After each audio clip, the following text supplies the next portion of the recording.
Հովհաննես Քաջազնունի, ծննդավայրը Ջավախք, պաշտոնը Հայաստանի առաջին հանրապետության առաջին վարչապետ, պատգամը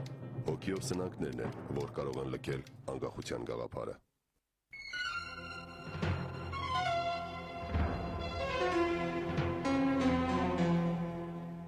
Հովհաննես Քաջազնունի, հայոց պատմության երևելի դեմքերից մեկը, ով 20-րդ դարասկզբին իր գաղափարական ընկերների հետ Հայաստանի հասարակական քաղաքական կյանքում սկիզբ դրեց մի նոր շրջանի։ Նրան էր վիճակված դառնալ Հայաստանի առաջին հանրապետության առաջին վարչապետը։ Նա ծնվել էր աղալքարակի բարեկեցիկ կյանքով ապրող ընտանիքներից մեկում։ Հայրը քահանա էր։ Քաջազնունին նախնական կրթությունը ծննդավայրում ստանալուց հետո այն շարունակեց Թիֆլիսում, ուր անդամակցեց 80-ական թվականներին սկիզբ առած ազգային շարժմանը։ Այստեղ նա ծանոթացավ հայ հեղափոխական դաշնակցության հիմնադիրներ Սիմոն Զավարյանի եւ Քրիստափոր Միքայելյանի հետ։ Այնուհետև ուսումը շարունակեց Պետերբուրգում եւ ավարտելով ճարտարապետական վարժարանը ստացավ բարձրագույն մասնագիտական կրթություն։ Չնայած երիտասարդ Հովհաննեսին խոր չէ ռուսերենը եւ ռուսական միջավայրը, սակայն իր նշանածին Սաթենիկ Միրիմանյանին գրում է. «Մի բան ինձ շատ անախորժ է, քո ռուսերեն նամակները, լսիր, այս բանի մեջ մի մազդի զիջում անգամ չեմ անիլ, մեր լեզուն պետք է հայերեն լինի, այս բանի վրա ուշադրություն դարձուր եւ ապացուցված է, որ ինձ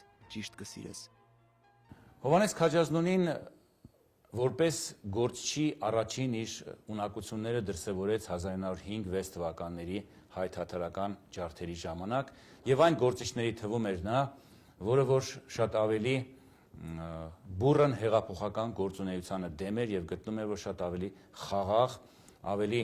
ծանրակշիռ գործունեություն պետք է ծավալել եւ ինչ որ իմաստով հեղափոխականությանը դեմ էր եւ պատահական չէ, որ առաջին անգամ Քաջազնունու մասին խոսեցին 1906 թվականին, երբ որ խնդիր ծագեց հայ-թաթարական ջարդերը վերջ տալու եւ Հովհաննես Թումանյանի հետ մեկտեղ Քաջազնունին այն ազնվորություններից մեկն էր, որը հաշտեցման հանձնաժողովի թվում շրջում էր հայկական եւ ադրբեջանական թուրքական գյուղերում եւ կարողացավ 1906 թվականի երկրորդ կեսին հասնել հայերի եւ թուրքերի միջև խաղաղության կնքմանը։ Ամենևին էլ պատահական չէ, որ ընկերը Սիմոն Վրացյանը հետևյալ կերպ է բնութագրում Քաջազնունուն. որքան կուր էր Քաջազնունու տրամաբանությունը, հաճախ նրա մեջ ավելի տիրական էր զգացումը։ Բնությունը նրան օժտել էր փիլիսոփայի եւ բանաստեղծի խառնվածքով։ Վարժարանն ավարտելուց հետո Հովհաննես Քաջազնունին հաստատվեց Բաքվում, ուր նվիրվեց իր մասնագիտությանը։ Քաջազնունին շուտով ճանաչվում է որպես լավագույն ճարտարապետ եւ արժանանում բարձր պաշտոնի։ Սակայն ազգային գաղափարներով տոգորված երիտասարդին չէր բավարարում միայն իր անձնական գործը։ Նա կարճ ժամանակ հետո ճանաչվեց նաեւ հասարակական քաղաքական կյանքում։ Քաջազնունու նախաձեռնությամբ կառուցվում է Բաքվի հայկական եկեղեցին։ Ազգային գործիչն իր մտածումներն ու քաղաքական տեսակետները հասարակությանը փոխանցում էր, թղթակցելով հայկական եւ ռուսական մամուլին։ Ես գիտեմ, որ հայ եմ եւ որ բազմաթիվ կապերով կապված եմ մյուս հայ մարդկանց հետ։ Գիտեմ, որ իմ անհատական բախտը նույնիսկ անկախ կամ հակառակ իմ կամքի ու ցանկություններին կապված են շատ խոշոր չափերով հայ ազգ կոչված հավաքականության բախտի հետ։ Գիտեմ, որ ժառանգել եմ ազգից հոգևոր արժեքներ, իմ ներկա կարողության խոշոր մասը, եւ որ այդ արժեքները պահպանելու, զարգացնելու, աճեցնելու, նրանից լիովին օգտվելու համար ես կարիք ունեմ ազգի գոյությանն ու օգնությանը։ Գիտեմ ապա, որ ազգն էլ իր հերթին իր գոյությունը պահպանելու ու ինձ օգտակար լինելու համար կարիք ունի իմ կարողության, իմ աշխատանքին եւ իմ զոհաբերություններին։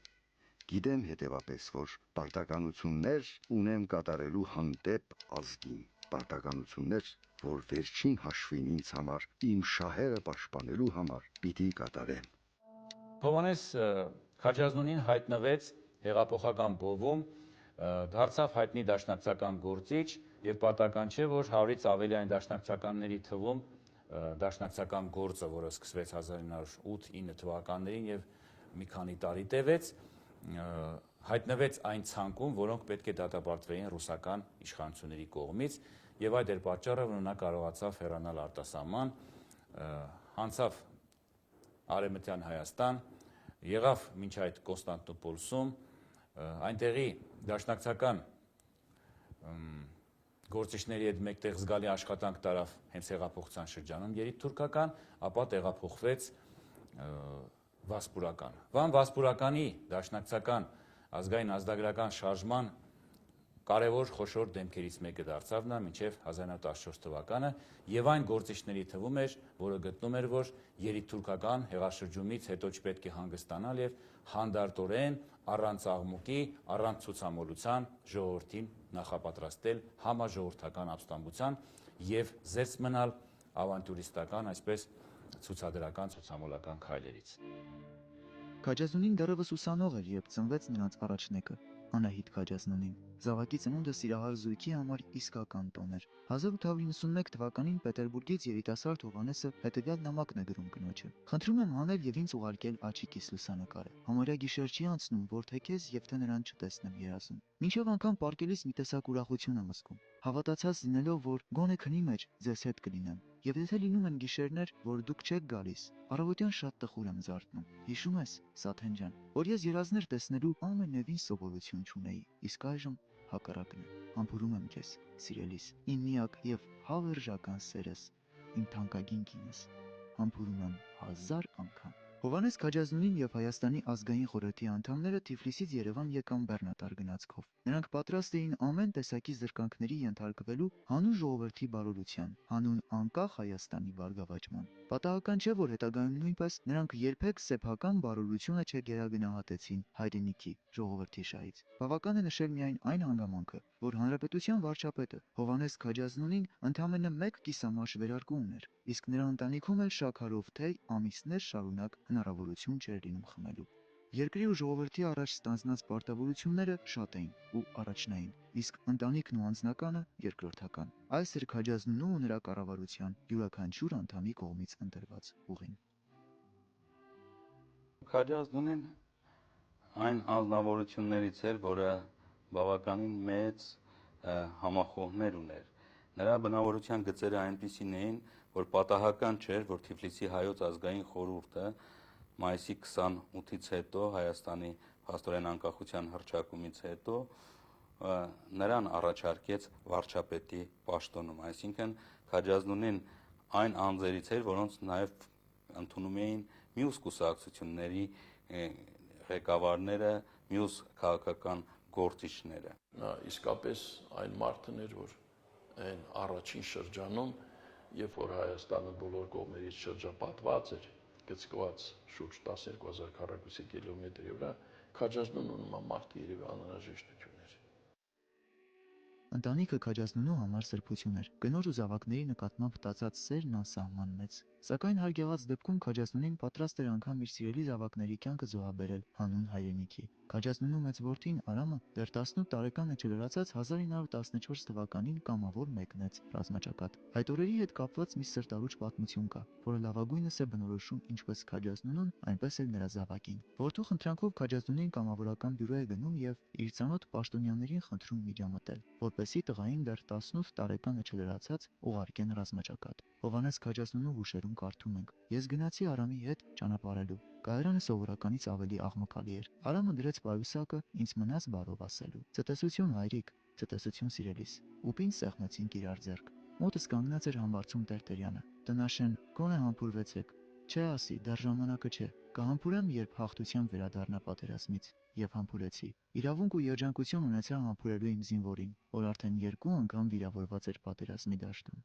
բայց ինձ չէր վիճակված վերջին համբույրը տալու։ Շատ հեռու էի Երևանից, հեռու Ամերիկայում, երբ Արամի անշունչ մարմինը արյան մի փոքրիկ բիծ ճակատին զինվորական պատիվներով հանձնել էին հողին»։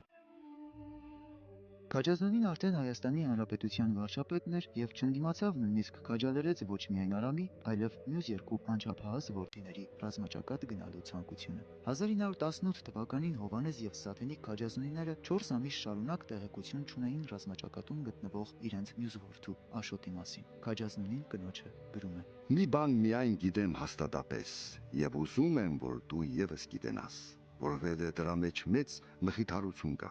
Եթե Աշոտը սպանված է, ուրեմն սպանված է Ղարաքիլիսայում, պատերազմի դաշտում, կռվի ժամանակ։ Իր զինվորական, քաղաքացիական ու հայրենասիրական բարձր պարտքը կատարելիս սպանված է հերոսաբար։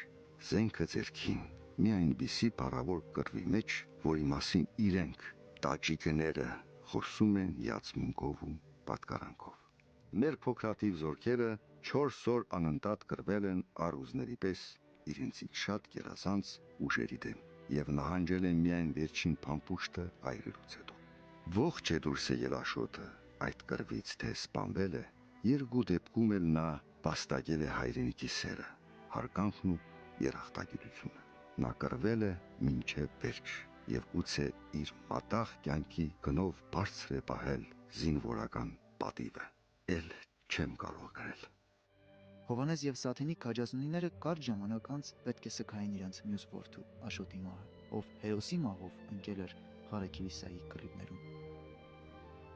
Սիմոն Վրացյանի հուշերում մի սրտարուժ պատմություն ենք կարդում, կապված Հովանես Քաջազնունու հետ։ 1919 թվականի հունվարի 5-ին խթումի երեկոն էր։ Քաջազնունին լուր ուղարկեց ինձ, որ ընկերանամ իրեն։ Երթալու գիմնազիայի շենքը, ուր ծնունդի ճաշ պիտի տրվեր որբերին։ Գնացինք։ Գիմնազիայի ընդարձակ դահլիճը վերածված էր ճաշարանի։ Շարք դասավորված էին առանց սփռոցների հասարակ սեղաններ, որոնց վրա շարված էին կապույտ չինկո բաժակներ եւ ուտելիքներ։ Սրահը դեռ պարապ էր։ Մեզ առաջնորդեցին վեր, պատվո սեղանը, որպեսզի այնտեղից դիտենք որբերի մուտքը։ Քաջազնունին եւ ես էինք։ Հետո մեզ միացավ բժիշկ Տեր Թովմասյանը։ Սկսվեց որբերի մուտքը։ Ամենքը միևնույն տեսքը ունեին։ Բոլորը նիհար, ոսկրի վրա կաշի, լուցկիի նման բարակվիս ու մեծ գլուխ, ներս ընկած խոշոր աչքերով, մանկությունից զուրկ երեխաներ։ Փորձեցին խմբով հայր մեր երգել, բան դուրս չեկավ։ Խթումի ճաշկերույթ չէր, տառապանք էր սարսափելի։ Քաջազնունին մեկ կտոր հաց չդրեց բերանը, լուր դիտում էր տղաներին։ Եվ երբ սեղանների վրայի ուտելիքը վերջացավ, մեզ որբերից մեկը գրավոր մի ուղերձ կարդաց, որով իր ընկերների կողմից շնորհակալություն էր հայտնում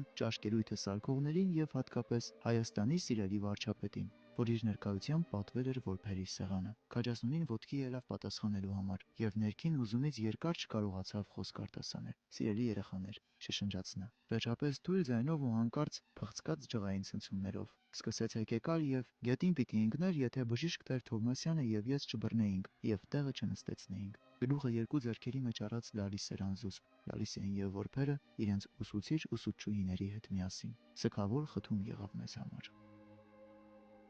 1919 թվականի ամռանը Քաջազնունին հատուկ առաքելությամբ Հայաստանի խորհրդի կողմից ուղարկվեց Հյուսիսային Ամերիկա, որտեղից Հայաստան վերադարձավ 1920 թվականի սեպտեմբերին եւ ստանձնեց խորհրդարանի փոխնախագահի պաշտոնը։ Հովանես Քաջազնունու համար անչափ թանկ էր հայրենիքի անկախությունը։ Մեր անկախությունը դրված է այն տեսակ հիմքերի վրա, որ ոչ ոք չի կարող նրան քանդել։ Հայ ժողովուրդն իր խոսքը արտասանել է։ Մայիսի 28-ը մեր պատմության ամենամեծ տոնն է։ Հեռու չէ այն օրը, երբ մայիսի 28-ը կտոնվի իբրև համազգային անհերքելի ամենամեծ տոն, եւ ամեն հայ երկյուղացորեն կխոնարհվի այդ տոնի առջև։ Պատկերացրեք այս դժվարին պայմաններում, երբ կնքվել էր Բաթումի պայմանագիրը, որի տակ դրված է նաև Հովանես Քաջազնունու ստորագրություն, այդ ծանրագույն պայմաններում նա ուներ քաղաքական համարձակություն, որպիսի խորհրդարանում ներկա Թուրքիայի, Գերմանիայի ներկայացուցիչների մոտ հայտարարեր բարձր ամբիոնից խորհրդարանի, որ կգան պայծառ ժամանակներ եւ այդ սահմաններ ասվածը շարժական են եւ մեր պատմական իղձերը կդառնան իրականություն։ Շատերը երբ որ մեղադրում են Քաջազնունուն, մասնավորապես Խատիսյանին կապված Բաթումի պայմանագրի իրողության հետ, անկասկած այստեղ պատմական ճշմարտության առաջ մեղանչում են, այն իմաստով, որ նրանք այլ ընտրանք չունեին, նրանք պիտի ստորագրեին, որպեսզի կյանքի կոչվեր անկախ երիտասարդ Հայաստանը։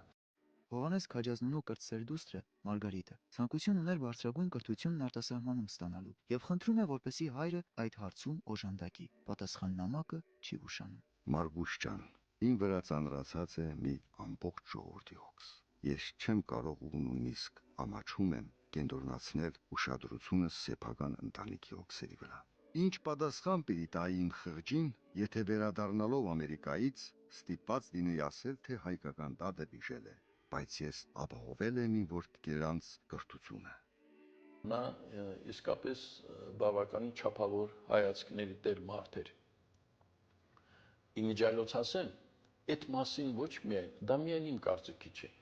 Օրինակ այդ մասին կա գեներալ Թոմսոնի կարծիքը, երևի գիտեք, դա անգլիացի գեներալ էր, Անդրկոկասում գտնվող բրիտանական զորքերի հրամանատարը, երբ որ նա հանդիպել էր Երևանում նրա հետ,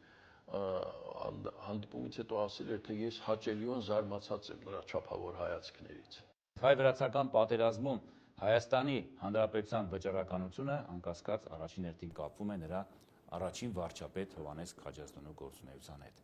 Պատերազմն ավարտվեց փաստական հաղթանակով, սակայն անգլիացիների միջամտությամբ մեզ համար բավական ծանր պայմաններ պարտադրվեցին,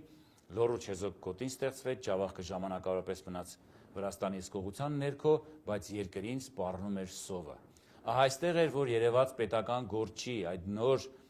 նորաստեղծ հանրապետության դեռ անփորձ պետական գործչի հոգու ներքին խռովքը, երբ որ նա տեսավ, որ իր ստեղծած նորելուկ հանրապետությունը սովի ճիրաններում է հայտնվում, եւ ինքը դեռ 18 թվականի վերջին խորհրդարանի առջև հարց բարձրացրեց հրաժարականի վերաբերյալ, որը հետագայում ընդունվեց միայն։ Խնդիրը հետևյալն էր, որ ինքը ունենալով վարչապետի լիազորություններ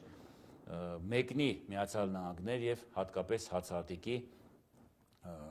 հավաք կատարվի, դրամահավաք եւ այդ հանգանակությունը հասցվի Հայաստան, որտեղ իսկապես Հայաստանը հայտնվել էր սովի ճիրաններում։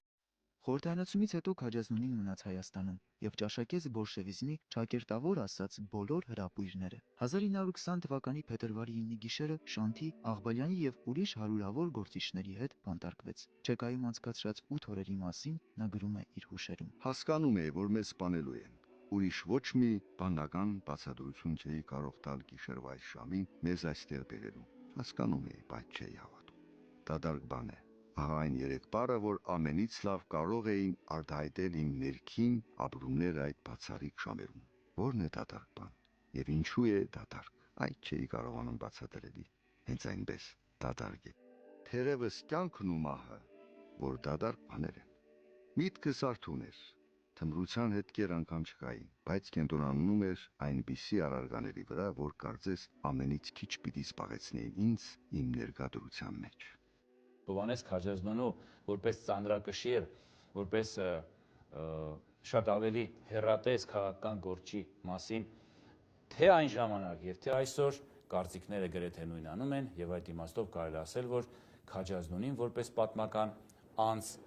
բռնել է բոլոր փորձությունները պատմության մեջ եւ կարելի է համարել նրան մեր ազգային պետական լավագույն գործիչներից մեկը։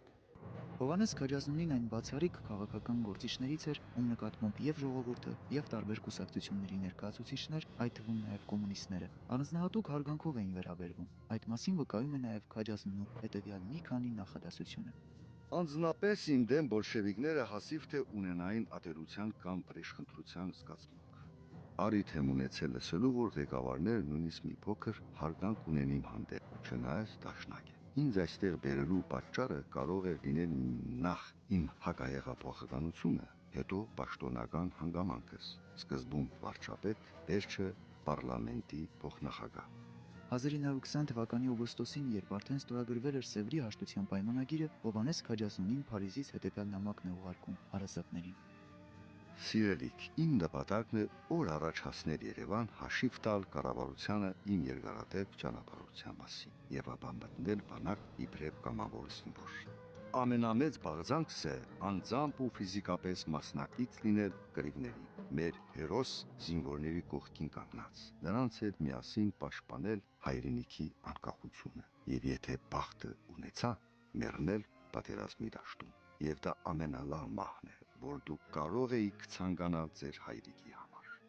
Կռիվների հենց առաջին օրը Քաջազնունին ցանկություն հայտնեց ճակատ մեկնելու։ Ամենքը գնում են, ինքը ինչու պիտի հանգիստ նստեր թիկունքում։ Այսպես էր բացատրում իր քայլը Հովհաննես Քաջազնունին։ Մազերի սպիտակությունը թող չխաբես ես, ես դեռ 52 տարեկան եմ, ասում էր նա, երբ աշխատում էին տարհամոզել նրան։ Մի օր էլ զինվորական պայուսակը մեջքին մեկնեց ռազմաճակատ։ Նրա մարտական այս որոշումը զուգադիպեց բոլշևիկների նոր հարձակմանը։ Փետրվարի 18-ի հեղաշրջումից հետո Քաջազնունին մասնակցեց հայրենիքի փրկության կոմիտեի բոլոր աշխատանքներին։ Իսկ երբ բոլշևիկները հիմնավորապես բռնագրավեցին Հայաստանը, նա մասնակցեց Բյուրոս նահանջին Դարալեգյազի եւ Զանգեզուրի վրայով դեպի Պարսկաստան։ Պարսկաստանից Միջագետքի, Հնդկաստանի, Եգիպտոսի վրայով անցավ Պոլիս։ Վերջում որպես քաղաքական տարագիր հաստատվեց Ռումինիայում։ Այստեղից կրտսեր աղջկան գրած նամակում Քաջազնունին հետևյալ խորհուրդներն է տալիս. Մարգուս ջան, ամեն մարդ պիտի ունենա իր հոգում մի աստված ու մի պաշտպան, ով չունի այդ վերջին աղքատն է։ Նյութական ոչ մի բարօրություն չի կարող փոխարինել կամ լրացնել սրբության բացակայությունը։ Պետք չեն ամրոցներ։ Դու մի փոքրիկ տաճար կառուցիր քո սրտի մեջ եւ դրանով իսկ շատ հարուստ կլինես։ 1923 թվականի հոկտեմբերի 31-ին Ռումինիայից ընկերներին ուղղված նամակում Հովհաննես Քաջազնունին գրում է. Գալով անձնապես ինձ ես դրամական օգնություն եմ ստացել Ամերիկայից եւ մի երկու բարեկամներից Եվրոպայում։